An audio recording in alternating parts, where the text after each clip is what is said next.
Hello दोस्तों, तो मैं गोपाल श्रीवास्तव आप सभी का स्वागत करता हूं हिंदी मीडियम के नंबर 1 चैनल शुभम क्लासेस पर। तो जैसा कि दोस्तों हम लोगों ने पहले जितने टॉपिक्स के बारे में पढ़ा है उन टॉपिक्स को आप वीडियोस देख सकते हैं। अगर जिन लोगों ने वीडियोस को नहीं देखा है वो जाके प्लेलिस्ट में उन वीडियोस को देख लें। आज हम लोग उन्हीं से संबंधित वीडियो को आगे पढ़ेंगे। आज के क्लास में हम लोग पढ़ेंगे शून्य कोटि की अभिक्रियाएं। तो जिन लोगों ने पहले के वीडियोस नहीं देखे हैं वो जाकर प्लेलिस्ट में पहले की वीडियोस को देख ले और फिर ये वीडियो आकर देखें तो उनको बढ़िया से समझ में आएगा। तो आइए दोस्तों स्टार्ट करते हैं शून्य कोटि की अभिक्रियाएं।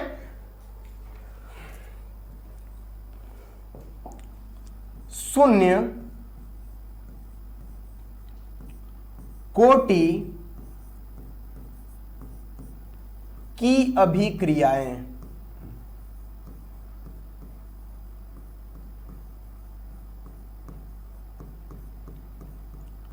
तो देखिए दोस्तों, शून्य कोटि की अभिक्रियाएं क्या होती हैं। आप लोगों को बताया गया था अभिक्रिया की कोटि और आणविकता के बारे में। अभिक्रिया की कोटि वह होती है जो किसी भी अभिकारक की सांद्रता के घात, जो घातांक वाले पद होते हैं उनको जोड़ने पर मिलती है।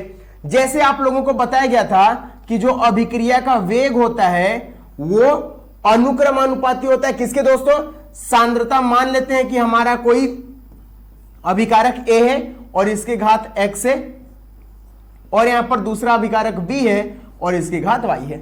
अगर हम लोग क्या किए, यहां से वेग लिखें और इस अनुक्रमानुपाती के चिन्ह को हटाकर बराबर लिखते थे तो यहां एक नियतांक आता था k और यहां पर लिखते थे a की घात x और b की घात y। अब इसी x प्लस y को मिलाकर दोस्तों हम लोग बोलते थे n और इसी n को क्या बोला जाता था, और इसी n को बोला जाता था दोस्तों अभिक्रिया की कोटि। जैसा कि हम लोगों ने इसको पहले प्रीवियस क्लास में, पहले के वीडियोस में इसके बारे में बात कर चुके हैं। आज हम लोग देखेंगे शून्य कोटि की अभिक्रियाएं क्या होती हैं। तो इसको मैं इरेज कर देता हूं दोस्तों। अब देखते हैं शून्य कोटि की अभिक्रियाएं क्या होती हैं।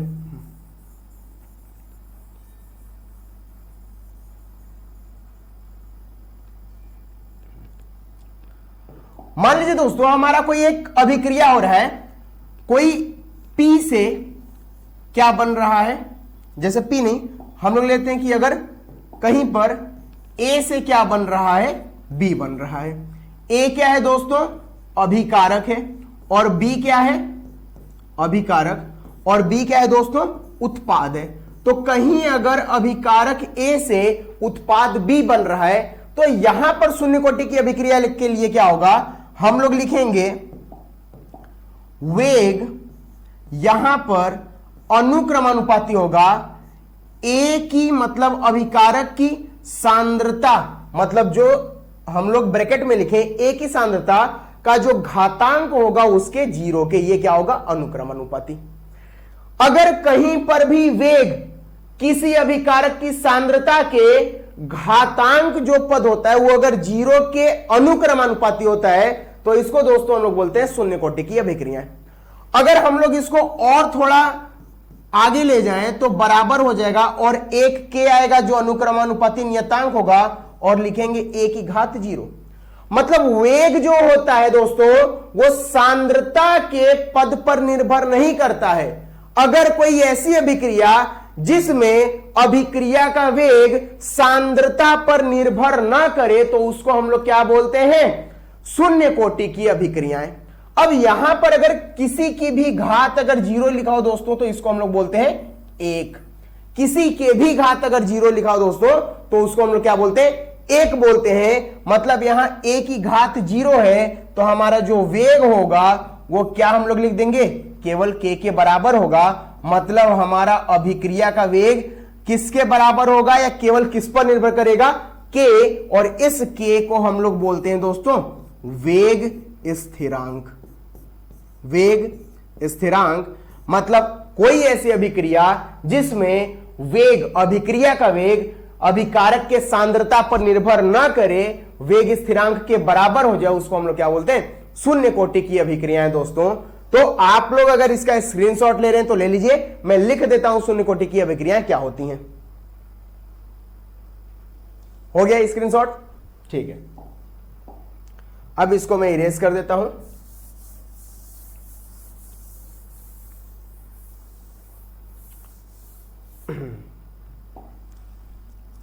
वे अभिक्रियाएं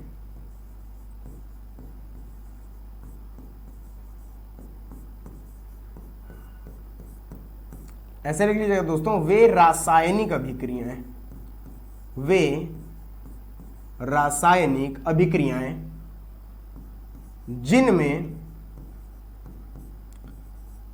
अभिक्रिया का वेग, जिनमें अभिक्रिया का वेग अभिकारक की सांद्रता पर निर्भर नहीं करता है, अभिकारक की सांद्रता पर निर्भर नहीं करता है, उसे शून्य कोटि की अभिक्रिया कहते हैं।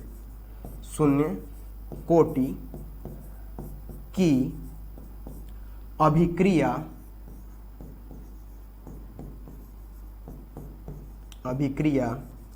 कहते हैं। या दोस्तों इसके अलावा हम क्या लिख सकते हैं, वे रासायनिक अभिक्रियाएं, वे रासायनिक अभिक्रियाएं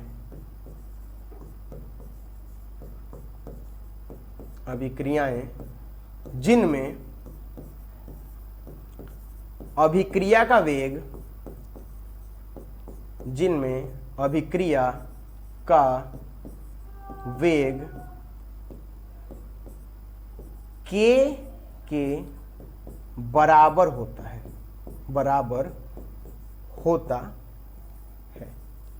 ऐसी अभिक्रियाएं दोस्तों जिनमें अभिक्रिया का वेग अभिकारक की सांद्रता पर निर्भर नहीं करता है, उसे क्या बोलते हैं, शून्य कोटि की अभिक्रियाएं। या ऐसी अभिक्रियाएं जिनमें अभिक्रिया का वेग के मतलब वेग स्थिरांक क्या होता है, बराबर होता है, उसको हम लोग बोलते हैं शून्य कोटि की अभिक्रिया। या हम लोग बोल सकते हैं कि कोई ऐसी अभिक्रिया जिसमें अभिकारक की सांद्रता परिवर्तित न हो, कोई ऐसी अभिक्रिया जिसमें अभिकारक की सांद्रता परिवर्तन को न दर्शाए, वो हम लोग क्या बोलते हैं, शून्य कोटि की अभिक्रियाएं।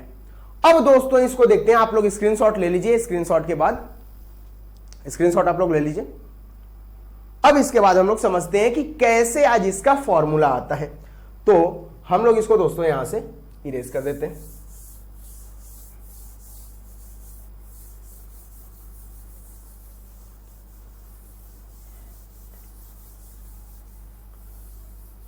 अब मान लिए दोस्तों कि कोई ए से क्या बन रहा है, बी बन रहा है, कोई ए से बी बन रहा है। आप लोग के किताबों में क्या किया रहेगा, कहीं आर से पी दे दिया रहेगा, कुछ भी आप लोग लिख सकते हैं, एक्स से वाई बन रहा है, ए से बी प्लस सी बन रहा है, आप लोग कुछ भी लिख सकते हैं। अब क्या होगा, ये जो पहला वाला है दोस्तों, तीर के पीछे वाला, वो क्या है, दोनों अभिकारक है। तो अगर हम लोग यहां से दोस्तों अभिक्रिया का वेग लिखना चाहें तो अभिक्रिया का वेग ये अनुक्रमानुपाती होगा ए सांद्रता ए की घात 0 के, क्योंकि हम लोग शून्य कोटि की अभिक्रिया पढ़ रहे हैं दोस्तों। अब यहां से फिर से अगर मैं लिखूं तो अभिक्रिया का वेग बराबर होगा दोस्तों के और ए की घात 0 के। अब आपको पता है कि अगर कहीं पर भी ए की घात या किसी की भी घात दोस्तों अगर 0 हो जाए तो 0 का मतलब क्या होता है, हमेशा 1 होता है। बस 0 की घात 0 नहीं होना चाहिए। अगर 0 की घात 0 हो गया तो ये 1 के बराबर नहीं होगा। आप लोग कमेंट बॉक्स में कमेंट करके बताइए दोस्तों कि अगर कहीं 0 की घात 0 है तो वो किसके बराबर होगा। ठीक है, अब हम लोग इसको देखते हैं। अभिक्रिया का वेग क्या होता है, तो आप लोग को अगर पहला लेक्चर याद होगा तो उसमें बताया गया था कि अभिक्रिया के वेग को हम लोग कैसे लिखते हैं, माइनस और डी और सांद्रता में परिवर्तन, अभिकारक की सांद्रता में परिवर्तन बटे dt बराबर के और यही हमारा क्या होता है दोस्तों, अभिक्रिया का वेग माइनस dA/dt और बराबर के, ये वाला हमारा क्या हो गया, 1 हो गया है। मतलब अब हम लोग इसको क्या कर देंगे दोस्तों, एक बॉक्स में बंद कर देंगे। ये हमारा क्या होगा, माइनस dA/dt बराबर के, और इसको बोलेंगे दोस्तों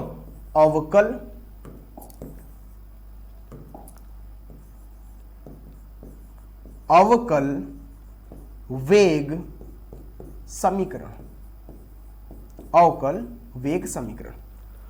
तो अगर कोई भी शून्य कोटि की अभिक्रिया है तो उसमें अवकल वेग समीकरण क्या होगा, जो सांद्रता में परिवर्तन होगा दोस्तों समय के साथ, वो वेग स्थिरांक के क्या होगा, बराबर होगा। बाकी ये सांद्रता पर इसके निर्भर नहीं करेगा। याद रहेगा, जो अभिक्रिया का वेग होगा वो वेग किसके बराबर होगा, के, मतलब वेग स्थिरांक के बराबर होगा, इसकी सांद्रता पर निर्भर नहीं करेगा। परिवर्तन तो होगा लेकिन इसकी सांद्रता निर्भर नहीं करेगी दोस्तों। अभी हम लोग देखेंगे कि इसका फॉर्मूला क्या होता है। अब हम लोग, आप लोग को अगर स्क्रीनशॉट लेना है तो ले लीजिए। नेक्स्ट स्लाइड पर हम लोग चलते हैं। अब देखिए दोस्तों क्या होगा, हम लोग लिखते हैं माइनस dA/dt बराबर के। अगर हम लोग क्या करें, इसका माइनस dA/dt या माइनस dA और इसका गुणा अगर इधर कर दें दोस्तों तो k dt हो जाएगा। अब क्या करें, ये dA जो है, ये अगर कहीं d लगता है तो आप लोग को ध्यान होगा, d का मतलब होता है तात्क्षणिक, और डेल्टा का मतलब होता है औसत या परिवर्तन होता है अंतिम माइनस प्रारंभिक। तो डी लगा है मतलब तात्क्षणिक, बहुत छोटा अमाउंट है, बहुत छोटे कम अमाउंट में है। अगर हमको पूरी मात्रा चाहिए तो पूरी मात्रा के लिए हम लोग क्या करते हैं, समाकलन और अवकलन। जो लोग मैथ के होंगे वो लोग तो समझ जाएंगे, लेकिन जो लोग बायो के होंगे उनको थोड़ी दिक्कतें होंगी। तो आप लोगों को बता देता हूं दोस्तों मैं कि समाकलन और अवकलन क्या होते हैं। अगर कहीं ऐसा चिन्ह लगा हुआ है तो इसको हम लोग क्या बोलेंगे दोस्तों, समाकलन, और कहीं d/dx लिखा है तो इसको क्या बोलेंगे दोस्तों, अवकलन। समाकलन में x की घात n dx और यहां ddx x की घात अगर n लिखा हुआ है तो इसका फॉर्मूला होता है दोस्तों x की घात n+1 बटे n+1, ये हमारा समाकलन का फॉर्मूला। अब अगर अवकलन का बात करें तो nxn-1 इसका फॉर्मूला हो जाता है।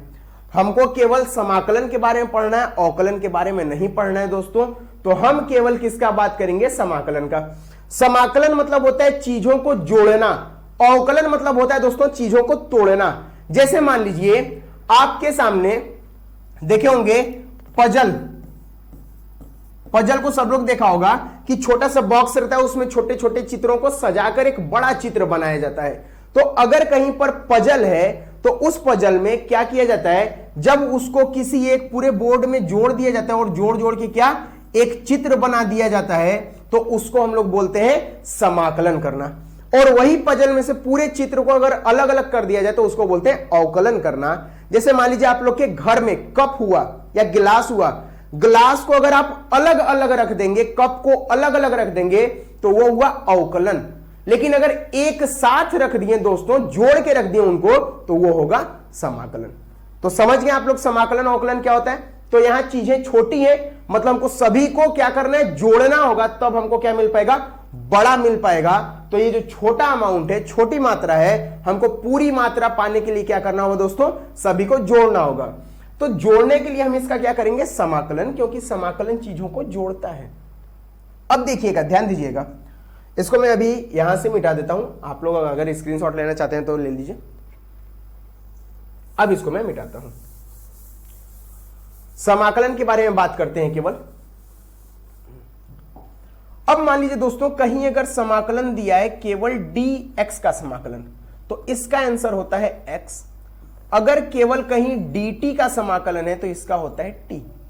और अगर केवल सिंगल अगर किसी का हो, जैसे dA का दिया है, तो इसका हो जाएगा a। क्यों होता है देखिएगा।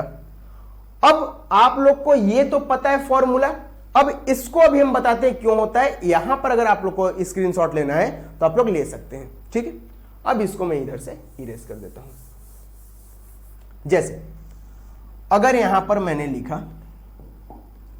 लिखा डी ए, तो इसके पहले कुछ नहीं है। मैंने अभी आपको बताया था कि अगर किसी की भी पावर 0 लिखूं तो इसका मतलब कितना है, 1। तो क्या मैं यहां 1 मान सकता हूं? बिल्कुल मान सकता हूं। अब क्या करेंगे हम, यहां मान लीजिए मैं dx का कर रहा हूं, और dx का आंसर कितना होता है, x होता है। अब कैसे होता है देखेंगे। तो dx यहां तो लिखा और यहां x टू द पावर मैंने क्या मान लिया, 0, क्योंकि ये मान 1 है।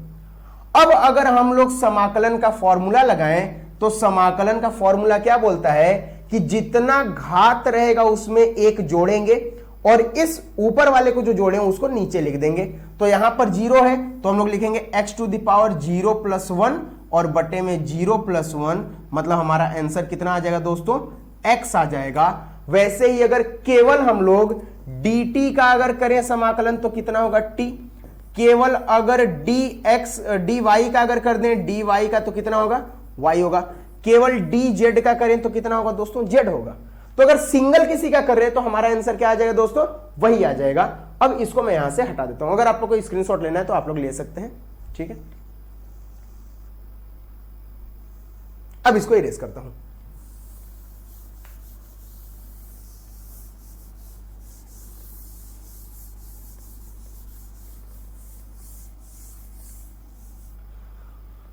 अब देखिए यहां पर इसका हम क्या करेंगे, दोनों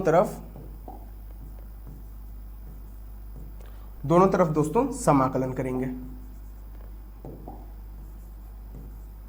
दोनों तरफ हम लोग क्या करेंगे, इसका समाकलन करेंगे। समाकलन करने पर केवल डीए का इंटीग्रेशन कितना होगा, या डीए का समाकलन कितना होगा, ए, और के तो नियतांक है, के हमारा क्या हो जाएगा, बाहर आ जाएगा। मतलब माइनस डीए बराबर के, और किसका होगा, केवल dt का। अब a क्या है दोस्तों, तो आपको पता है a सांद्रता है, ये बटे में dt है। a सांद्रता है और t समय है। अगर मान लेते हैं t बराबर 0 पर जो सांद्रता था a का वो कितना था, a0, और मान लेते हैं कि t बराबर t समय पर, मतलब जैसे जैसे समय बढ़ा तो t बराबर t समय पर जो हमारा सांद्रता A का हो गया वो कितना हो गया, AT। या कुछ किताबों में इसी को क्या लिखा हुआ मिलेगा, A लिखा हुआ मिलेगा। इसको बोलते हैं अंतिम, या जो भी बचा हुआ रहता है। अब हम लोग लिमिट लगाएंगे तो यहां t बराबर 0 पर कितना था, A0 था। t बराबर t पर कितना हो गया, AT हो गया। या इसी को क्या देखने को मिलेगा आपको, A दिखने को मिलेगा। अब हम लोग सभी तरफ का, दोनों तरफ का समाकलन कर देंगे तो डीए का समाकलन कितना होगा, a, और इसका सीमा लग जाएगा A0 से a तक, और इसका क्या हो जाएगा k, और यहां पर dt का समाकलन केवल कितना होगा दोस्तों, t होगा। तो t और इसका सीमा क्या लगा देंगे, 0 से t तक। यहां at कर लीजिए। अब क्या करेंगे हम लोग, अगर कहीं पर भी सीमा लगा होता है, जैसे x अगर है और इसका सीमा लग गया है a से b, तो हम लोग क्या लिखते हैं, ऊपरी सीमा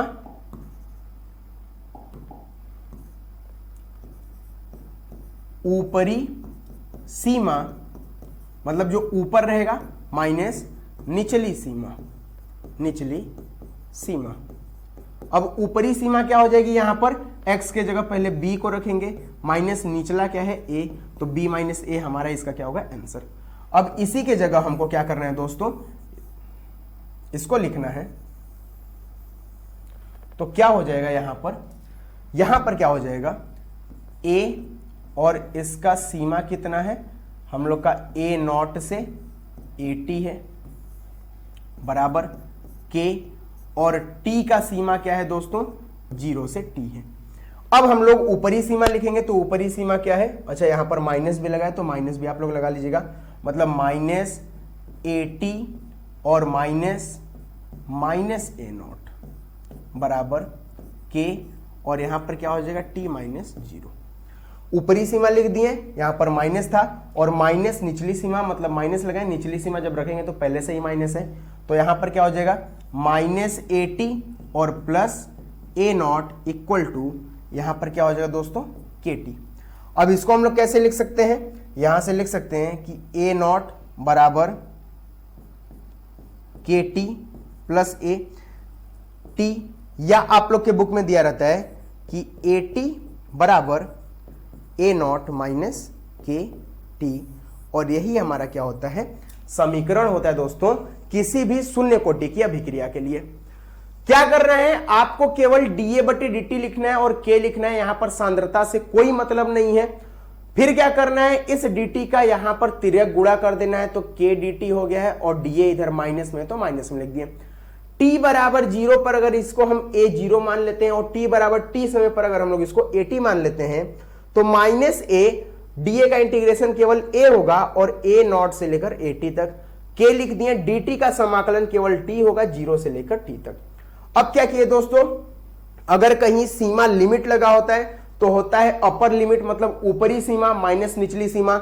यहां पर माइनस पहले से लगा हुआ है तो माइनस ऊपरी सीमा, और माइनस निचली सीमा जब करेंगे तो माइनस माइनस क्या हो जाएगा प्लस हो जाएगा। मींस ऊपरी सीमा क्या है AT माइनस निचली सीमा क्या है A0 बराबर K। ऊपरी सीमा क्या है T माइनस निचली सीमा क्या है 0। अब यहां से जब करेंगे तो -AT और ये A0 क्या हो जाएगा प्लस में बराबर KT। अब यहां से हम क्या किए, A0 इसको उस साइड भेज दिए, तो A0 बराबर KT प्लस AT। ये AT क्या है दोस्तों अभी मैं बताऊंगा।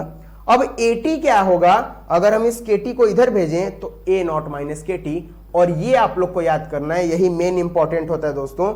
आप लोग का जो सवाल पूछेगा वो यहीं से पूछा जाता है, तो आप लोग इसको याद किए रहिएगा, ये बहुत इंपॉर्टेंट होता है आप लोगों के लिए। अब क्या करेंगे हम लोग दोस्तों, इसमें देखेंगे कि ये चीजें कहां पर यूज की जाती हैं और क्यों हम लोग यहां पर जो चीजें लिखी हैं उसका मतलब क्या है। तो सबसे पहले यहां पर देख लेते हैं जो जो चीजें लिखे हैं उसका मतलब क्या है। जो हम लोगों ने A लिखा है दोस्तों A0, इसका मतलब होता है प्रारंभिक सांद्रता। प्रारंभिक सांद्रता,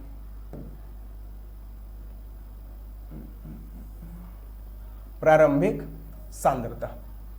फिर हम लोगों ने जो K लिखा है, ये तो आप लोग को पता है कि K क्या है नियतांक है, तो K को हम लोगों ने नियतांक लिख दिया। जो T है दोस्तों वो क्या है समय है, और जो AT है दोस्तों वो क्या है T समय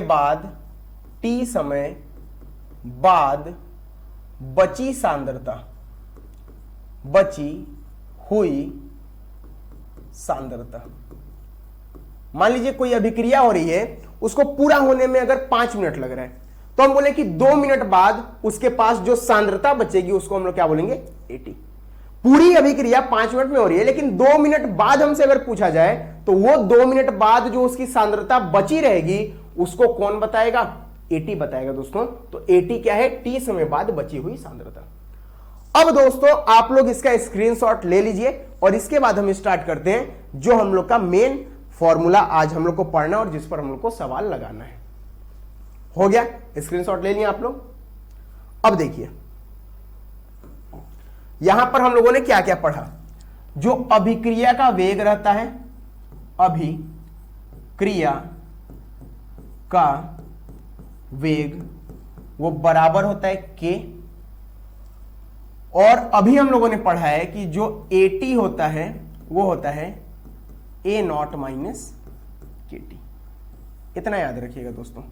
अगर हम यहां से क्या करें, KT का मान निकालना चाहें तो AT माइनस A0 बराबर माइनस KT, और यहां से अगर हम लोग K का मान निकालना चाहें तो इस पूरे टर्म को K बराबर A0 माइनस AT बटे T लिख सकते हैं। अभी आप लोग पीछे देखे होंगे कि यहां पर लिखा गया था AT बराबर A0 माइनस KT, मतलब AT का मान क्या है जो हम लोग का लास्ट T समय पर मान है वो A0 माइनस KT है, और उसी चीज को मैं लिख रहा हूं AT बराबर A0 माइनस KT।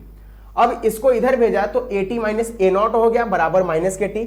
हम अगर दोनों तरफ माइनस कॉमन ले लें तो ये AT क्या हो जाएगा माइनस में और A0 क्या हो जाएगा प्लस में। ये जो माइनस था ये किस में हम लोग का बदल जाएगा, ये प्लस में बदल जाएगा, ये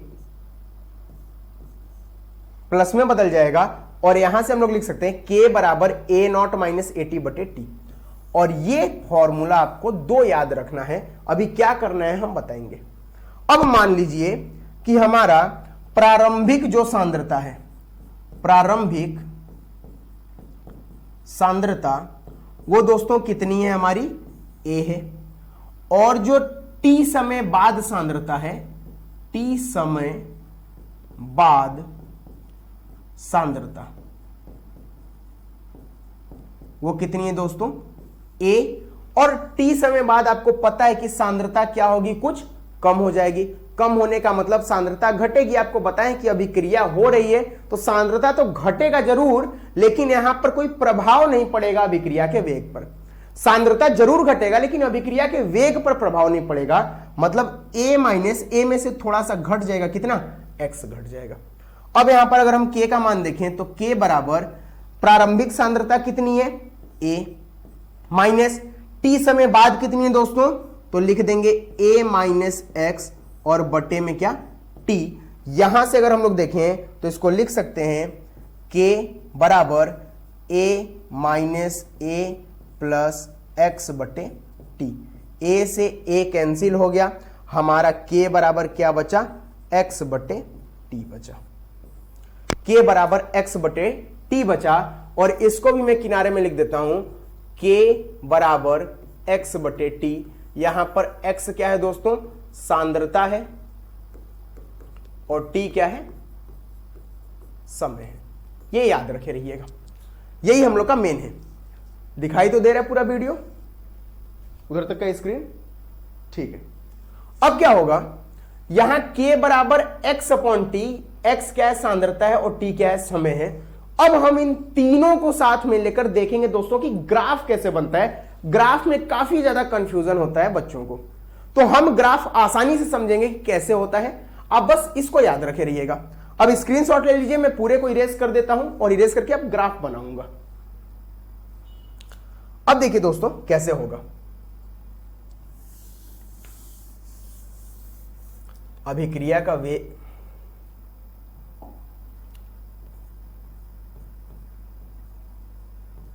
अभिक्रिया का वेग K हो गया। फिर इधर से लिख लेते हैं AT बराबर A0 माइनस KT।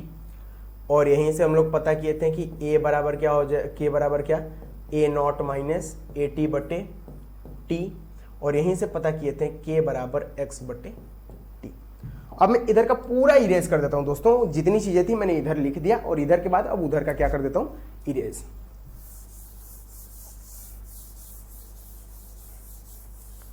अब देखिए अभी हम लोग यहां तीन ग्राफ पढ़ते हैं। पहला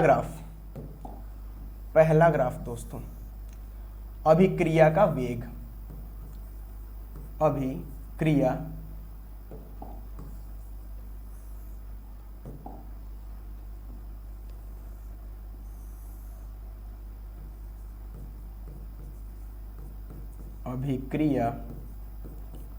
का वेग समय के साथ पढ़ेंगे, और फिर अभिक्रिया का वेग,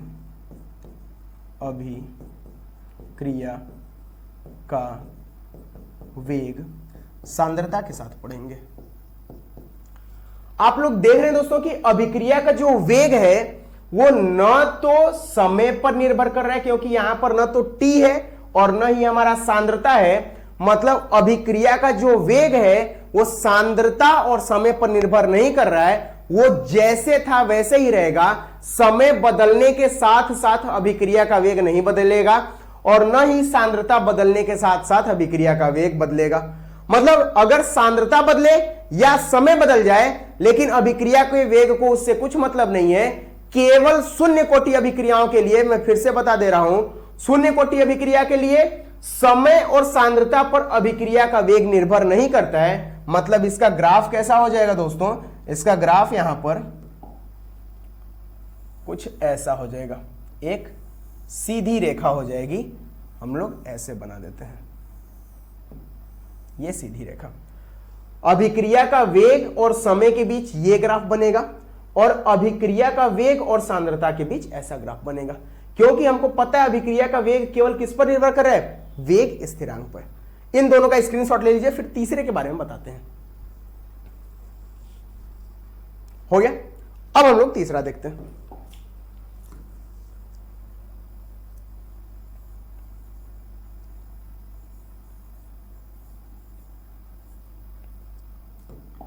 तीसरा ग्राफ दोस्तों,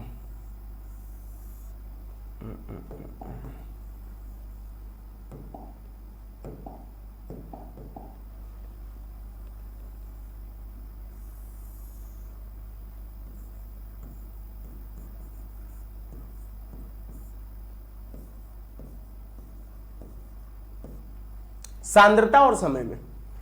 अगर ये आपको ध्यान होगा तो ये हम लोग बताए थे सांद्रता के बारे में, सांद्रता और समय के बारे में। अगर यहां से देखें दोस्तों तो x बराबर क्या लिख सकते हैं, के टी, मतलब सांद्रता और समय एक दूसरे के क्या हैं, बराबर दिख रहे हैं। इनका एक रैखिक समीकरण बन रहा है दोस्तों, मतलब x बराबर के टी जा रहा है। और अगर कहीं ऐसा हम लोग का है तो वहां पर ग्राफ कैसा होता है, एक सीधा होता है। मतलब अगर सांद्रता और समय के बीच ग्राफ को पूछा जाए तो वो कैसा होगा, हमारा एक समान जाएगा ग्राफ, मतलब एक सीधी रेखा में जाएगा। ये सांद्रता और समय का हम लोग कहां से ग्राफ पता किए, के बराबर x बटे टी से। क्या हुआ दोस्तों, अगर यहां से देखें तो x बराबर के टी हो जाएगा। और ये किसको निरूपित करता है, यहां पर किसको बताता है, यहां पर एक सीधी रेखा को बताता है। और सांद्रता और समय के बीच ग्राफ हमारा यही बनेगा। अब चौथे ग्राफ के बारे में देखते हैं, ये आप लोग का हो गया होगा, इसको आप लोग एक बार स्क्रीनशॉट ले लीजिए। फिर नेक्स्ट ग्राफ के बारे में हम लोग देखते हैं कैसे बनता है। ठीक है, अब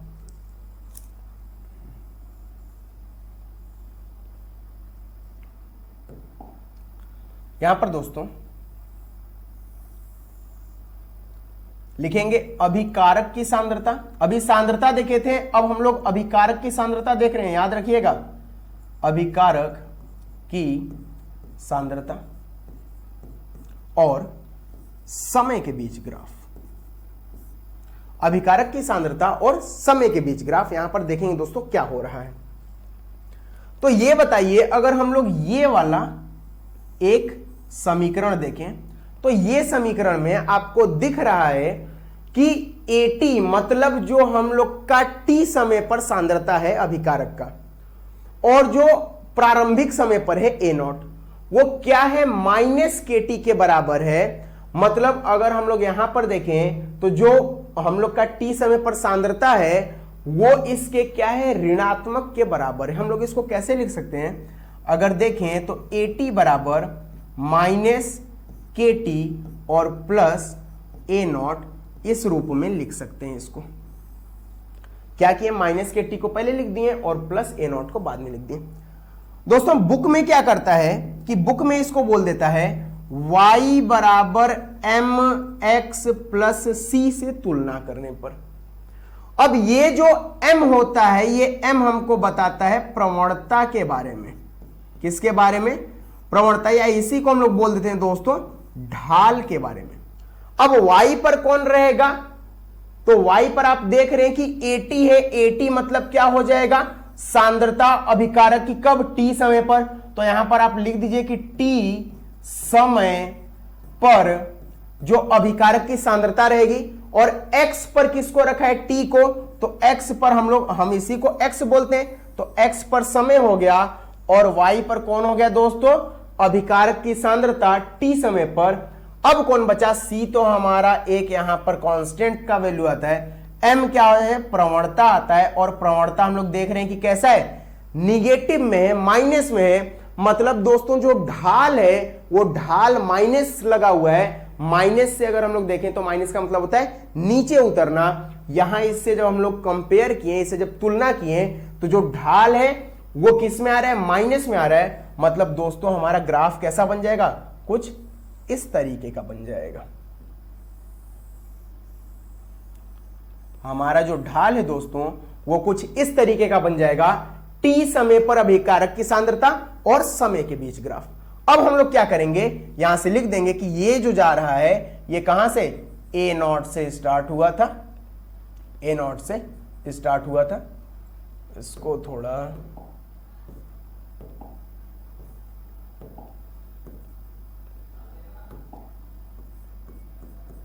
यहां से a0 से स्टार्ट होके यहां से हम लोग का प्रारंभिक सांद्रता धीरे धीरे क्या होना, घटना स्टार्ट हुआ दोस्तों। मतलब ये किसका ग्राफ हो जाएगा, माइनस के ढाल का। मतलब इसकी प्रवणता कितनी हो जाएगी, माइनस के, निगेटिव में जा रही है। बस इससे तुलना करना है दोस्तों, और कुछ नहीं करना है। समझ गए इतना। अब इसको आप लोग क्या कीजिए, स्क्रीनशॉट ले लीजिए। ये हमारा ग्राफ था। अब इसके बाद हम लोग चलते हैं नेक्स्ट टॉपिक पर, ठीक है। अब हम लोग देखेंगे दोस्तों अर्ध आयु के बारे में। अर्ध आयु, अर्ध आयु देखिए दोस्तों होता क्या है अर्ध आयु, किसी रासायनिक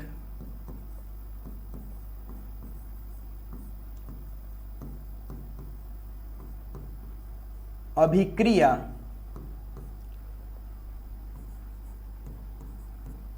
को आधा होने में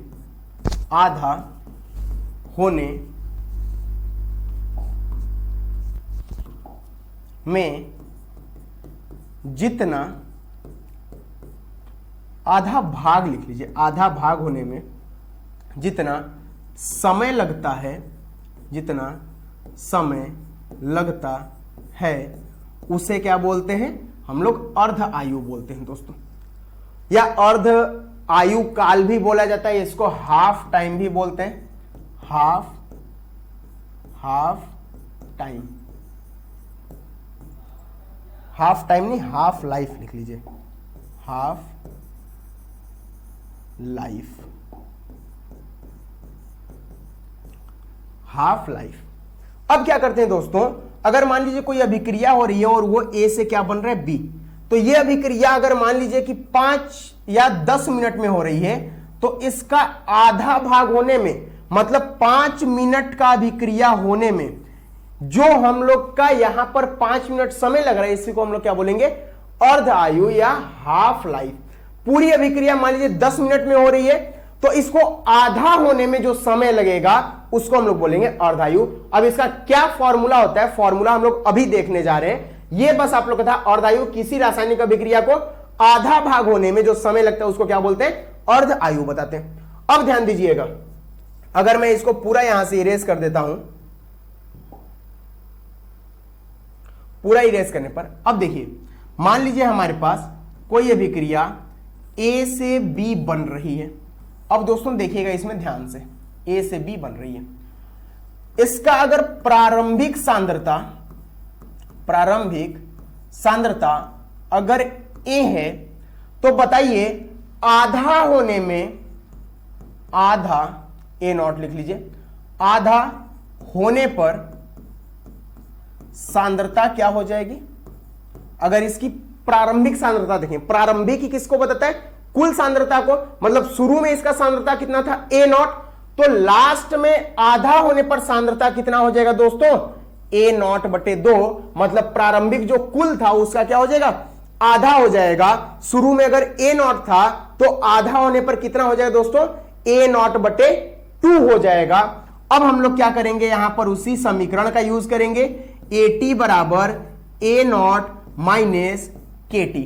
अब यहां से AT का मान कितना हो गया दोस्तों, ये तो प्रारंभिक है, प्रारंभिक सांद्रता हमारी उतनी ही है, और जो AT है वो T समय बाद, मतलब आधे समय बाद कितनी हो गई है, A0 बटे 2 हो गई है, माइनस KT।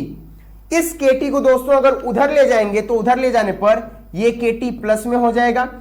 अगर इसको हम इधर लाएं तो क्या हो जाएगा दोस्तों, A0 माइनस A0 बटे 2। तो यहां से KT का मान कितना हो जाएगा, 2, यहां पर एलसीएम 2 हो जाएगा, A0 माइनस A0 बटे 2।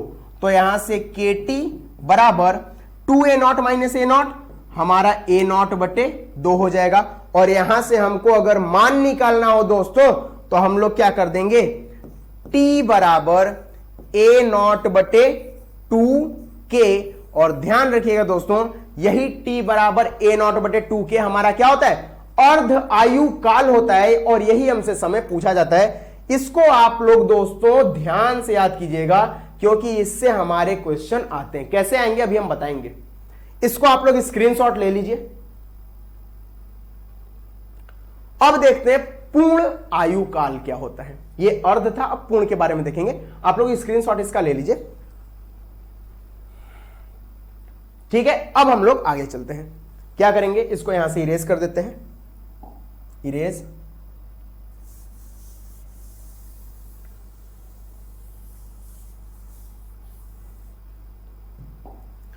अब देखिए, शून्य कोटि की अभिक्रिया के लिए, शून्य कोटि की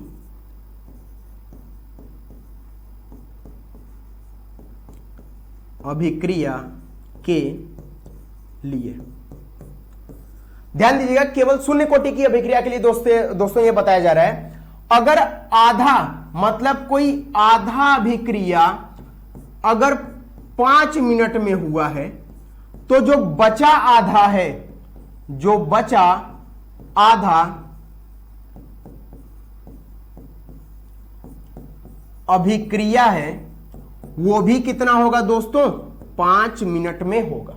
जैसे अगर मैं इसी को ले लेता हूं कि A से B बन रहा है, और A से B का अगर 50% कितने में हुआ, 5 मिनट में हुआ, तो जो बचा हुआ दोस्तों 50% है, वो भी कितने में होगा, 5 मिनट में ही होगा। शून्य कोटि की अभिक्रिया के लिए एक बहुत महत्वपूर्ण बात होती है कि हमेशा जो अभिक्रिया का वेग रहता है वो समान रूप से परिवर्तित होता रहता है। अगर आधे को होने में 5 मिनट लगा है, तो बचे हुए आधे को होने में भी कितना लगेगा दोस्तों, 5 मिनट ही लगेगा। यह शून्य कोटि की अभिक्रिया के लिए होता है। अभी हम लोगों ने अर्ध आयु पता किया था, आपको एक ट्रिक बस ये बताया जा रहा है। अभी पूर्ण आयु के लिए भी हम लोग फॉर्मूला देख रहे हैं क्या होता है। इसको आप लोग नोट कर लीजिए, स्क्रीनशॉट ले लीजिए। मैं फिर से इसको इरेज करता हूं और बताता हूं क्या होता है। इरेज करने जा रहा हूं दोस्तों।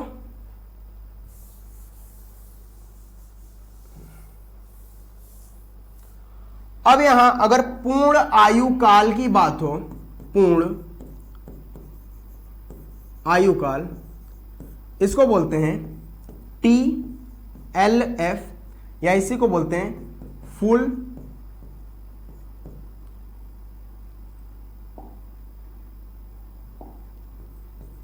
आयु काल, इसी को बोलते हैं फुल लाइफ या टोटल लाइफ, ऐसे लिख लीजिए, टोटल लाइफ। अब देखिए क्या होगा। हम लोग अगर देखें कि प्रारंभिक सांद्रता अगर A0 थी, A0 थी, A0 थी, तो अभिक्रिया का पूर्ण काल क्या होता है, अभिक्रिया पूर्ण होने में लगा समय, अभिक्रिया को पूरा होने में लगा समय, पूरा होने में लगा समय, अभिक्रिया को पूरा होने में जो समय लगेगा उसको हम लोग क्या बोलते हैं, पूर्ण आयु काल। अब इसी के बारे में दोस्तों हमको पता करना है। यह बताइए, अगर शुरू में कोई अभिक्रिया A0 थी, तो अगर अभिक्रिया पूरी हो गई है, तो पूरी होने पर अभिकारक का जो सांद्रता A0 था, अब कितना बचा। मैं बोल रहा हूं कि अगर कोई अभिक्रिया हो रही है और उसमें अभिकारक शुरू में A0 है, और वो अभिक्रिया अगर पूरी हो गई, तो पूरी होने पर इसका सांद्रता तो खत्म हो गया, मतलब इसके पास अब कोई सांद्रता नहीं बचा। प्रारंभिक सांद्रता तो A0 था, लेकिन इसका जो पूरा सांद्रता होगा दोस्तों,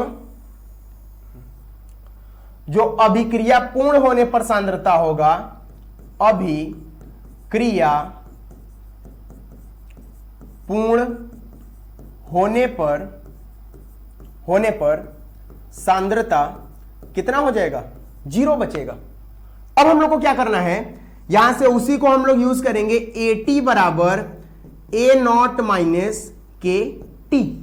अब क्या करेंगे दोस्तों, जो AT है वो अभिक्रिया पूर्ण होने पर मतलब T समय पर है, और यहां T समय को क्या बोल दिया गया है, पूर्ण काल बोल दिया गया है। मतलब पूरा समय पर जो हमारे पास सांद्रता बचेगा वो कितना हो जाएगा, 0 दोस्तों।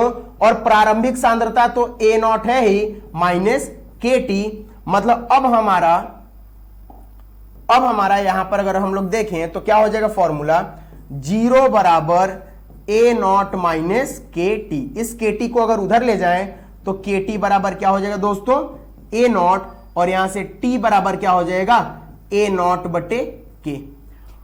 ध्यान दीजिएगा ये जो पूर्ण है इसको हम लोग एल एफ लिखते हैं, और जो इसके पहले अर्ध के बारे में बात किए थे उसको हम लोग लिखते हैं दोस्तों, जो अर्ध के बारे में बात किए थे उसको हम लोग लिखते हैं टी 1/2, और वो कितना आया था, ए नॉट बटे 2 के। ये आधे के लिए था और ये किसके लिए दोस्तों, पूरे के लिए। अब एक आपको छोटा सा बात बताता हूं कि अगर आधा होने में ए नॉट बटे 2 के लगा है तो पूरा होने में कितना लगेगा, तो हम लोग क्या करेंगे, आधे को अगर 2 से गुणा कर दें तो वो पूरा हो जाएगा। तो यही करना है कि अगर शून्य कोटि के लिए केवल बता रहा हूं और किसी के लिए मत कीजिएगा, अगर टी हाफ लग रहा है और इसका मान ए नॉट बटे 2 के आ रहा है, अगर 2 से गुणा कर दूं दोस्तों तो 1/2 गुणे 2, ये कट के कितना, जैसे मैं इधर बता देता हूं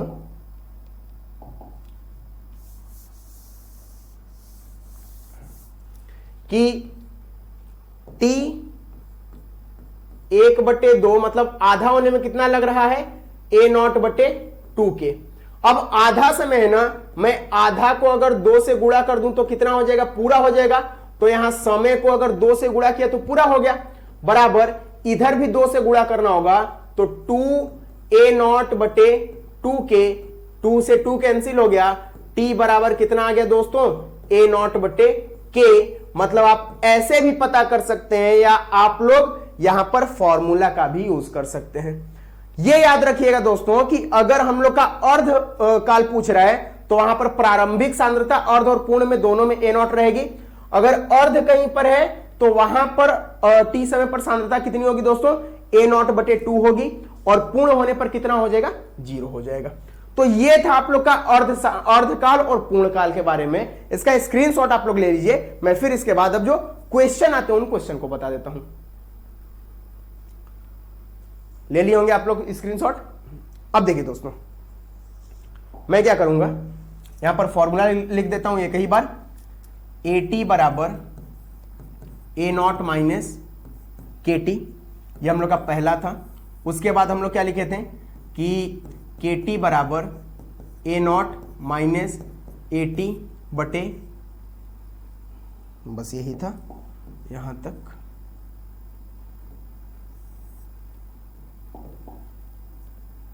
बराबर A T minus A not. अब यहां से अगर हम लोग के का मान देखें तो क्या लिखे थे, A T minus A not बटे टी, एक ये फॉर्मूला हुआ था। फिर सांद्रता के रूप में लिखे थे x बटे टी, और फिर अभी हम लोगों ने पूर्ण काल के बारे में लिखा है, अर्धकाल के बारे में, तो t 1/2 कितना हो गया दोस्तों, ए नॉट बटे 2 के, और पूर्ण काल t मतलब LF लिख दीजिए, ये कितना हो गया, ए नॉट बटे के। अभी तक हम लोगों ने इतने सूत्रों को पढ़ा है। ग्राफ को भी हम लोगों ने देख लिया कि ग्राफ किस हिसाब से यहां पर चलता है। अब देखिएगा दोस्तों, अब हम लोग सवाल करने चलते हैं। तो सवाल यहां पर स्क्रीनशॉट लेना तो ले लीजिए। अब मैं सवाल बताने जा रहा हूं। सवाल यहां पर 2-3 प्रकार के पूछे जाते हैं। जैसे पहला हम लोग का सवाल बनता है, क्वेश्चन, यदि ऐसा लिख लीजिए, यदि किसी रासायनिक अभिक्रिया का अर्धकाल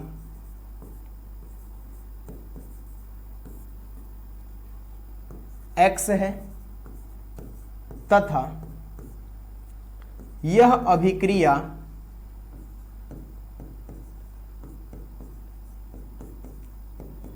यदि t समय में पूर्ण होती है तो x तथा टी के मध्य x तथा t के मध्य संबंध बताइए, संबंध बताइए। ये आप लोग का दोस्तों पहला आएगा x, यहां पर आप लोगों से x और t कोई रासायनिक अभिक्रिया है वो आधी पूरी कितने समय में हो रही है, उसका अर्धकाल कितना है x, तथा यह पूरी अभिक्रिया पूर्ण होने में कितना समय लेती है t, तो x और t के बीच संबंध बताना है। क्या करना है दोस्तों, सिंपल क्वेश्चन है, आप लोग से ऐसे ही क्वेश्चन पूछे जाते हैं, 3 टाइप के इसमें क्वेश्चन आते हैं भैया, पहला फिर दूसरा तीसरा बता दे रहे हैं। ये जो t1/2 है ये आधा जो समय वो किसके बराबर दे दिया है, x के बराबर, और हमको पता है t1/2 किसके बराबर होता है, a0/2 के। मतलब हम लोग लिख सकते हैं कि x बराबर क्या हो जाएगा, a0/2 के। पूरी अभिक्रिया होने में कितना समय लगता है t, तो यहां पर t बराबर क्या हो जाएगा, पूर्ण के लिए अभी हम लोगों ने पढ़ा है कि a0/k होता है। इसको समीकरण 1 मान लीजिए और इसको समीकरण 2 मान लीजिए। अगर दोनों को भाग दे देते हैं तो क्या हो जाएगा, x/t बराबर a0/2k और गुणे k/a0। भाग दिए थे, इस वाले पद को हम क्या कर दिए, गुणा में भेज दिए, नीचे में था तो गुणा में भेजें तो क्या हो गया, इसका उल्टा हो गया, a0 से a0 कट गया, k से k कट गया। मतलब यहां पर लिख सकते हैं दोस्तों कि x/t बराबर क्या आ गया, 1/2। मतलब यहां से t बराबर कितना आ गया, 2x आ गया, और यही हमारा आंसर होगा।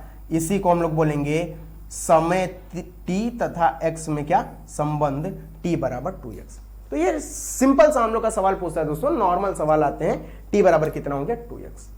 अब दूसरे टाइप के किस प्रकार क्वेश्चन बनते हैं हम लोग देखते हैं। इसको स्क्रीनशॉट ले लीजिए, मैं इसको इरेज कर देता हूं। फिर हो गया दोस्तों, अब मैं इसको इरेज करने जा रहा हूं, या नेक्स्ट पर देख लेता हूं। बोला यदि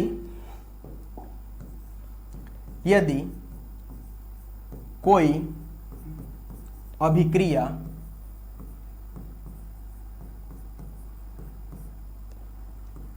A से B होने में, A से B 50% होने में, 50% होने में अगर 2 मिनट लगाता है, 2 मिनट लगाता है तो 80% होने में, 80% होने में लगा समय कितना होगा, लगा समय कितना होगा। अब क्या करेंगे दोस्तों, यहां पर हम लोग पता करेंगे। तो 50% मतलब आधा होने में कितना समय लगाता है दोस्तों, तो 2 मिनट दिया है, और 80% होने में पूछा है। तो पहले हम लोग फॉर्मूला से देख लेते हैं। यहां से फॉर्मूला बोलता है AT बराबर A0 माइनस KT। तो अगर हम लोग का दोस्तों 50% पूरा हो गया तो हमारे पास बचा कितना, 50% मतलब आधा पूरा हो गया तो आधा बचा। तो पहले के लिए अगर हम लोग करते हैं तो ये 50 बचा, और शुरू में कितना था तो 100 मान लेंगे। फिर यहां से माइनस K, और टाइम कितना लगा 2, तो हम लोग लिख दें 2। अब इसको अगर उधर कर दें तो 2K बराबर हो जाएगा 100 माइनस 50, मतलब K बराबर क्या हो जाएगा 50/2। अब दूसरे के बारे में हम लोग देखते हैं दोस्तों कि दूसरा क्या बोल रहा है। तो दूसरा यहां पर क्या हो जाएगा, AT बराबर A0 माइनस KT। हमको समय पता करना है। अब ये बताइए अगर 80% हो गया तो कितना बचा, 80% पूरा हो जाएगा तो यहां पर AT हम बताए थे जो बचा हुआ रहता है उसको बताते हैं। तो कितना बचेगा, 20 बचेगा, और एक नॉट कितना था 100 माइनस K और T तो पता करना है। मतलब KT बराबर कितना हो जाएगा 100 माइनस 20, मतलब KT बराबर दोस्तों 80 हो जाएगा, 80। अब यहां से आपको मिल चुका है ये दोनों, ये इसको पहला बोल दीजिए और इसको पहला बोल दीजिए और इसको दूसरा समीकरण बोल दीजिए। पहले और दूसरे को अगर तुलना कर दें तो यहां से एक और चीज निकाल सकते हैं, K बराबर कितना हो जाएगा 80/T। अब वहां पर ये K का मान वहां अगर रख देते हैं तो 80/t बराबर 50/2। अब 0 से 0 कट गया, 2 से अगर इसको काट दें तो 4 बार में, तो 5t बराबर 4। कहीं कुछ 50% होने में 2 मिनट लग गया, तो 80% होने में मतलब 30। ठीक है, तो t बराबर कितना हो जाएगा 4/5। ठीक है दोस्तों, ये हम लोगों का था क्वेश्चन।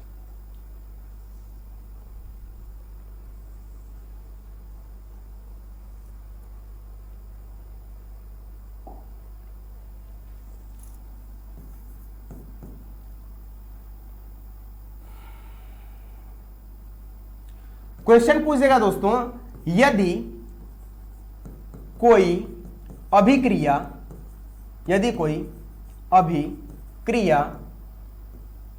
का आधा भाग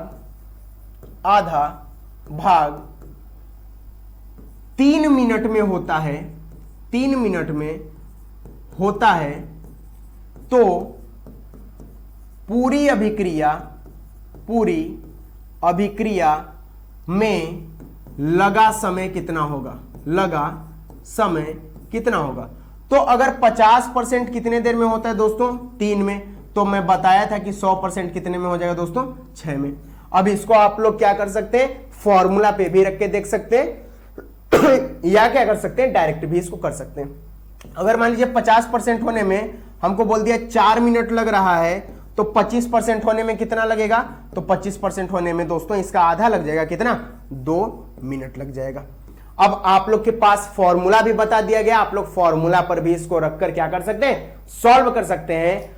और इस पर से अगर आपके शून्य जो कोटि की अभिक्रियाएं होती हैं उनमें से ऐसे ही सवाल पूछे जाते हैं बोर्ड्स के पेपर में, तो आप लोग शून्य कोटि की अभिक्रियाओं का अवकल वेग समीकरण याद किए रहिएगा दोस्तों। उनसे अभिक्रियाएं पूछी जाती हैं या उनसे सवाल पूछे जाते हैं, और इनसे क्या पूछा जाता है, इनकी अर्धायु और पूर्ण आयु के बारे में। तो ठीक है दोस्तों, बाकी मिलते हैं कल के क्लास में। आज का क्लास आप लोग जो भी पढ़े उसको एक बार रिवाइज जरूर करें, और पीछे के सभी वीडियोस को एक बार फिर से, या जो भी आप लोग नोट्स बनाए उसको फिर से रिवाइज जरूर करें। बाकी आप लोग की जो पढ़ाई आगे चल रही है उसको वैसे ही कंटिन्यू रखिए, ताकि वो बोर्ड्स के पेपर में दोस्तों क्या करे, आप लोगों को सफलता हासिल दिलाने में बहुत बड़ा वहां पर वो एक तरीके से आप लोगों का क्या बने, हथियार बने। ठीक है दोस्तों, बाकी आज के लिए इतना ही। कल मिलते हैं दोस्तों एक नए वीडियो के साथ। ओके, धन्यवाद।